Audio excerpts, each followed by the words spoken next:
One common way to get a Jeep, race car, or show vehicle from your home to a show or event is on a trailer. At the Easter Jeep Safari in Moab, Utah, we observed many vehicles that were on a trailer that came from all parts of the country to this event. But we were horrified at the unsafe methods, use of improper tie-downs, and even the condition of tie-downs used to hold these vehicles onto their trailers. To us, this seemed unsafe, and there had to be a better understanding of the proper methods to tie down a vehicle, as well as a lesson on selecting the right tie-downs to use. We spoke with Colin McLemore, the owner of Mac's Custom Tie-Downs in Sagal, Idaho, to help us understand more about the horrors we were seeing on these trailers. McLemore shed some light on the differences between the common nylon tie-downs and the higher strength polyester tie-downs.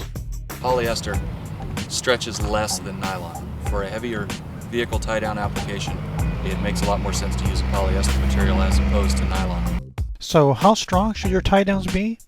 By law, tie-downs have an indicator, dashes weaved into the center that indicate its strength per inch of width.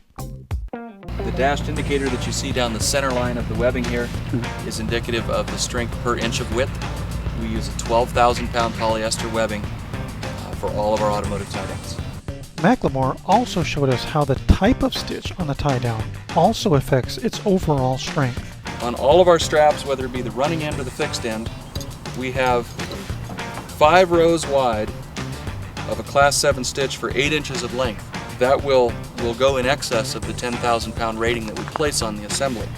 What you'll find in a lot of cases is an automated stitch pattern, such as this, used in a structural area. That is not a good idea. However, from a manufacturing standpoint, it's far faster, therefore less expensive, to make a strap with an automated stitch, but it wears out far too early. Regardless if people use the correct rated straps, the methods we saw used to tie down a vehicle were all unsafe. It is state law in most states that you must have a 4-point system when transporting a vehicle. And that goes for an open deck car trailer like this or an enclosed situation, just the same. Now when they're making 4 points mandatory, that is 2 in the front and 2 in the rear. It does not work to take, say, a 21-foot long truck strap and run from one corner of your trailer up and around the rear end housing and back down to the trailer. That is still considered only a single point. You must have 2 individual assemblies on the rear and 2 on the front of the vehicle, regardless of whether those assemblies are synthetic like the products we make or traditional chain and binder. You must have a 4-point system. It was surprising how easily we found many Jeeps and trailers at the Easter Jeep Safari that were improperly tied down and using incorrect or overly worn tie downs. Several different forms of the wrong way to do it, you might say. Everything from 27-foot long truck strap with 21 feet of it, tied in knots. We see it all the time where somebody will take their winch cable, run it down to a fitting on the front of the trailer and call that good for the front of the vehicle. Make sure that you are judging that assembly by its braking strength, not its safe working load. We learned that one of the first rules of tying down your trailer is to make sure that it is hooked into a proper attachment point, not the edge of the trailer. You're asking for trouble doing it that way. Another common mistake is pulling all of the excess tie down through the mandrel of the ratchet before you begin to tighten it up. McLemore explains. Roll the material back over itself at least 2 revolutions. It has to grip back onto itself. When somebody calls us and indicates that they're having a problem with a strap slipping, 9 times out of 10, it is because they have removed all of the webbing slack and then began to ratchet it down. This mandrel of the ratchet here is capable of storing about 3 linear feet of webbing 2 layers thick. So what you want to do is remove most of, but not all of the slack before you begin to operate the handle.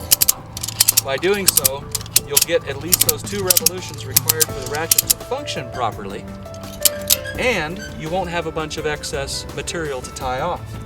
The Mac's tie downs come in a variety of kits that are properly suited for tying down just about any vehicle. This set of straps that we've got laid out on the trailer is what we call our Ultra Pack. It consists of 4 ratchet straps and 4 axle straps. This system is available in red, black, blue, and yellow, and represents one of our more popular products. On some vehicles with a soft suspension, it may also be beneficial to compress the suspension to the trailer in order to prevent it from moving too much while in tow. Macklemore explains further. Depending on what type of vehicle you're trailering, you may wish to compress the suspension a bit while traveling to take kind of the slinky effect out of the vehicle while trailering. This Hansen bumper features a nice shackle location here that we can clip a strap to, allowing us to preload the suspension a little bit, taking that toss out of the vehicle. This can be done either in conjunction with a chassis-related tie-down, or this point is certainly substantial enough to actually trailer the vehicle this way as well. Going to the differential housing, you're not compressing the suspension, obviously. In this manner you are. A lot of this is just personal preference. We make the equipment to do it any way you want to. Mack's tie-down hardware have a 10,000 pound rating if it is hooked on correctly onto the trailer's D-ring. Mack's also has a nifty strap wrap that helps keep any excess from flapping around. It also helps to keep your tie-downs neatly stored when not in use. Thanks to the lessons we learned here, we definitely have a better understanding of the proper methods of tying down our vehicles to a trailer. Furthermore, we also know how to properly select the right tie-downs for our vehicles, and to make traveling with our vehicle in tow much safer and pleasurable. For more information, log on to www.maxtiedowns.com.